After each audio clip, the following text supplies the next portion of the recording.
ओम शांति। आज 26 जुलाई 2021 है और आज की साकार मुरली को स्पष्ट करेंगी आदरणीय आशा दीदी। ओम शांति दीदी। ओम शांति। बाबा ने कहा, मीठे बच्चे, याद की यात्रा में कभी थकना नहीं। देह अभिमान के तूफान थकाते हैं। देही अभिमानी बनो तो थक दूर हो जाएगा। देह अभिमान और देह अभिमान हमें थकाता है। माना कोई भी जो नेगेटिव एनर्जी वाली चीज़ होती है तो उसमें थकावट भी होती है, मुसीबत भी होती है। और जब हम उससे इस नेगेटिव के चक्कर से न्यारे हो जाते हैं, पॉजिटिव उसमें रहते हैं, तो हल्कापन रहता है और शक्ति भी होती है।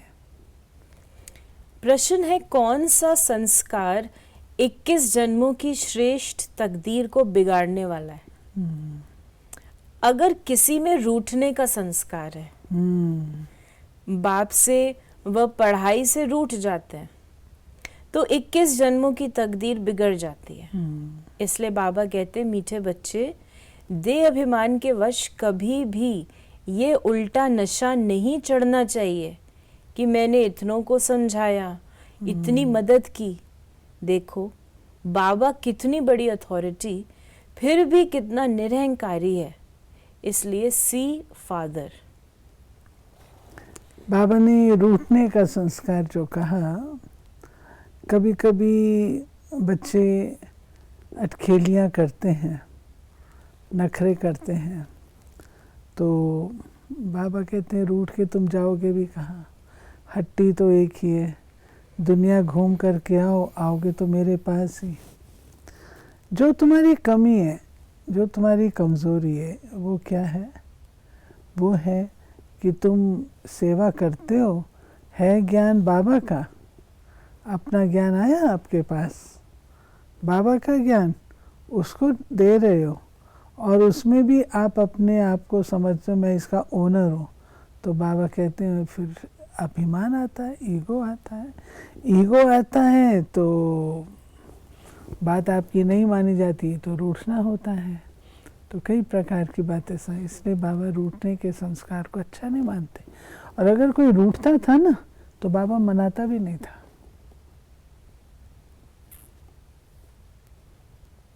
क्यों? अपनी कमजोरी से रूठा है ना। बाबा कभी नहीं मनाते। बाबा तो भेजो इसको मम्मा के पास, तो मम्मा ठीक करती थी। मम्मा ठीक करती थी। गीत है, रात के राही तक मत जाना। मीठे मीठे सिकी लदे बच्चों ने गीत सुना और जो योग युक्त सर्विसेबल बच्चे हैं वो इसका अर्थ झट समझ लेते हैं। हम रात के राही अर्थात ब्राह्मणों की अब रात पूरी हुई। फिर बाबा ने कहा, बाप कहते हैं, बच्चे, शरीर निर्वाह के लिए काम तो करना है, उसके लिए छुट्टी है। 8 घंटा शरीर निर्वाह, 8 घंटा आराम, बाकी 8 घंटा इसमें दो। अभी तो पूरा 8 घंटा कोई देते नहीं। अंत में 8 घंटा तक रहेंगे। चार्ट तो बढ़ता रहेगा, बढ़ाते रहो। यहाँ जब आकर बैठते हो तो याद दिलाई जाती है जिसको तुम निष्ठा कहते हो। बाप की याद में आकर बैठते हो। इसका मतलब ये नहीं कि सिर्फ यहाँ आकर याद में बैठना है। ऐसे बहुत हैं समझते हैं 5-10 मिनट योग करके उठे, परंतु बाप तो कहते हैं धंधा धोरी करते कहाँ आते जाते हो तो भी तुम योग में रहो। ये बाबा कहते हैं हम बच्चों को कि देखो 24 घंटे तुम्हारे पास है। 24 में से आप डिवाइड करो, 8 घंटे तो आप बाबा को याद कर सकते हो। लेकिन बाबा कहते हैं ये होगी आपकी अंत समय, जब हम अपनी कई प्रकार के कारोबार से मुक्त हो जाएंगे और कुछ करने का नहीं होगा तो याद करेंगे। लेकिन बाबा ने फिर आगे जो बात कही है ना, ये बैठ करके याद करना भी तब संभव होगा जब बहुकाल से योग को कर्म में सम्मिलित किया हुआ होगा। अगर योग को कर्म में सम्मिलित नहीं किया तो फिर हम नहीं कर सकते हैं। माया के तूफान आने से बुद्धि का योग टूट जाता है, फिर देह अभिमान में आने से धंधा धोरी बच्चे याद आ जाते हैं। बाबा ने कहा ये तो धंधा धोरी आदि सब खलास हो जाने, ये खत्म हो जाएंगे। अभी तो वारिस बेहद के बाप के खड़े हैं, हद का वर्षा बाबा ने कहा मुर्दाबाद होना है। फिर बाबा ने कहा कि धंधाधोरी बच्चों आदि के चिंतन में मरेंगे तो मुफ्त अपनी बर्बादी कर लेंगे। शिव बाबा को याद करेंगे तो आबादी बहुत होगी। देह अभिमान में आने से बर्बादी होती है, देही अभिमानी बनने से में आबादी होती है। बाबा ने देह अभिमान और देही अभिमानी का बताया था ना, वो बाबा कहते हैं देह अभिमान में आने से मुर्दाबाद, देही अभिमानी बनते हैं तो आबाद होते हैं। बाबा ने कहा ख्याल करना चाहिए हम पूरा वर्षा कैसे पाएं। धन की भी बहुत लालच नहीं रखनी चाहिए, टू मच में नहीं जाना चाहिए। कोई दिवाला मारते हैं तो बहुत फिक्रात हो जाती है, शिव बाबा को बिल्कुल भूल जाते हैं, फिर दोष रखते हैं कि ज्ञान में आए तो ये दिवाला मारा, बीमार हो पड़े। ये कभी नहीं समझना चाहिए, बीमारी आदि होती है ये तो कर्म भोग है। अच्छा है वे कर्म विनाश हो जाएंगे, धर्म राज के डंडे खाने से तो बीमारी अच्छी है, कर्म भोग चुकतू करना है। फिर बाबा ने कहा कि बच्चे देखते हैं बाप नया घर बना रहे हैं तो पुराने से एकदम दिल हट जाती है।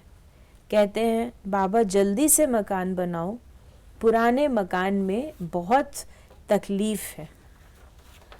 इस प्रकार बाबा ने कहा कि ये दुनिया जो इन आँखों से देखते हो इनको भूल जाओ। अभी तुम्हारी बुद्धि जानती है हम स्वर्ग की राजधानी के लिए पुरुषार्थ कर रहे हैं। क्यों पढ़ रहे हैं? ऐसे कॉमन उसके लिए थोड़ी पढ़ रहे हैं। तो बाबा ने लक्ष्य दिया इतना ऊंचा तुमको बनना है, तो स्वर्ग की राजधानी के मालिक बनने के लिए पढ़ रहे हैं, स्वर्ग की राजधानी में जाने के लिए नहीं पढ़ रहे हैं। फिर बाबा ने कहा कि आजकल मनुष्यों के पास पैसे बहुत हैं तो विकार भी तेज हो गए हैं, काम बिगड़ नहीं रह सकते। 4-5 वर्ष पवित्र रहेंगे, फिर लिखते हैं बाबा आज इनको भूत लगा। तो बाबा ने कहा एकदम 5 मार मंजिल से गिरे तो पहले पहले है देह अभिमान, ऊपर से गिरा ठक पुर्जा पुर्जा हो गया। तो है ना, बाबा कहते हैं ऊंची मंजिल है और अगर कोई इसके वशीभूत हो जाता है विकारों के तो टुकड़े टुकड़े हो जाते हैं, हड्ड गुड टूट जाता है, बाबा कहता है।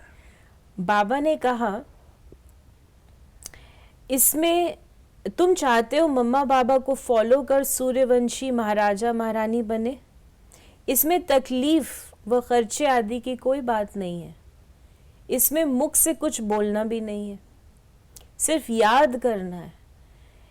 इसको ही सहज योग कहा जाता है, इसमें बड़ी मेहनत चाहिए। बाबा के आगे तो सब महारथी हैं, इसमें योग पूरा चाहिए तब कुछ तीर लगे।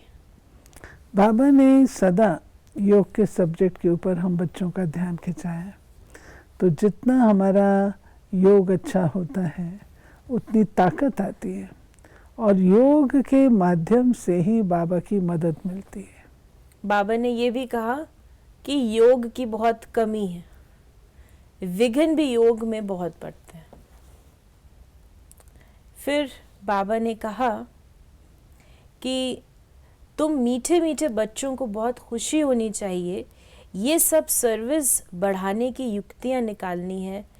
राम गयो रावण गयो जिनका बहु परिवार है।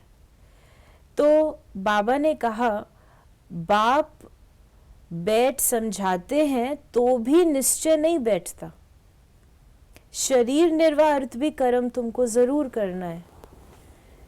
तो जो सर्विसेबल बच्चे हैं पांडव, वो तो गवर्नमेंट से पालना ले सकते हैं, उनकी सारी संभाल हमको करनी पड़े। अवस्था बच्चों की ऐसी होनी चाहिए, बाबा की याद में इस दुनिया का सब कुछ भुलाना है। याद की यात्रा में जो पक्का मस्त रहेगा उसकी अवस्था भी बहुत मजबूत होगी। जैसे कि शिव बाबा की याद में रहे तुम शरीर छोड़ते हो, तो फिर बाबा ने सन्यासियों का भी मिसाल दिया। इसमें अभ्यास की बात है कि आप इसको आगे थोड़ा पढ़ेंगे। फिर बाबा ने कहा कि तुम अब समझते हो हमारा स्वधर्म ही शांति है। यहाँ हम आए हैं पाठ बजाने, अब वापस घर जाना है। ये जो है वापस घर जाने वाली बात, स्वधर्म की बात, घर की खींच हर एक को होती है। आप देखेंगे हर कोई चाहता है कि मुझे शांति मिले, पवित्रता मिले, ये नहीं चाहता। पवित्रता प्रिय है, अप्रिय नहीं है, लेकिन जो उनकी लगन होती है वो शांति के लिए होती है, हमें शांति मिले। क्यों? क्योंकि जब वो आते हैं इसी दुनिया में, उतरते हैं दुख की दुनिया में, तो दुख की दुनिया में तो अशांति अशांति है, इससे मुक्त होना चाहते हैं। तो बाबा याद दिलाता है ऐसी आत्माएं शांति की ही चाहना रखने वाली बनेंगी, तो कहते हैं हम वापस घर जाएं, वापस अपने शांति धाम जाएं, शांति हमारा स्वधर्म है। ये बाबा इन सब बातों की स्मृति पुनः दिलाते हैं। जब वो स्मृति आती है तब फिर पुरुषार्थ आरंभ करते हैं। अब हमको वापस घर जाना है, पिछाड़ी में शरीर खुशी से छोड़ना चाहिए, हर्षित मुख, बस हम कहाँ जा रहे हैं। ऐसी अवस्था जब होगी तब विजय माला में पिरोने लायक बनेंगे। तुम्हारे में शांति की करंट है। कोई भी आते हैं तो कहते हैं यहाँ शांति बहुत है, ये है रियल शांति। फिर बाबा ने आज हमें ये भी कहा कि अब बाप कहते हैं हियर नो इवल, धंधा आदि भल करो परंतु हियर नो इवल। बाप कहते हैं हर बात में श्री मत लो। तुम डरते क्यों हो? कदम कदम पर पूछना चाहिए। श्रीमत पर चलने से कदम कदम में पदम है। श्रीमत तो वो चीज़ है जिससे अपना जीवन परिवर्तित हो जाता है। तो श्रीमत का पालन करते रहेंगे तो सही रास्ते पर भी चलेंगे और कदम कदम पर पद्मों की कमाई होगी। वरदान है परिवर्तन शक्ति द्वारा सर्व की शुक्रिया के पात्र बनने वाले विघ्न जीत भव। यदि आपका कोई अपकार करे तो आप 1 सेकंड में अपकार को उपकार में परिवर्तन कर दो। कोई अपने संस्कार स्वभाव के रूप में परीक्षा बनकर सामने आए तो आप एक की स्मृति से ऐसी आत्मा के प्रति भी रहम दिल के श्रेष्ठ संस्कार स्वभाव धारण कर लो।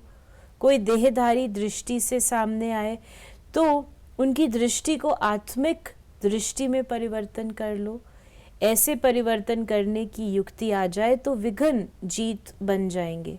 सिर्फ संपर्क में आने वाली सर्व आत्माएं आपका फिर संपर्क में आने वाली सर्व आत्माएं आपका शुक्रिया मानेंगी।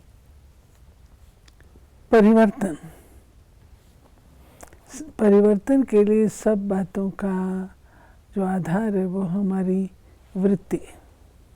अगर उसमें हमारा निश्चय है तो फिर और परिवर्तन होना सहज है। स्लोगन है अनुभवों का स्वरूप बन जाओ तो चेहरे से खुश नसीबी की झलक दिखाई देगी।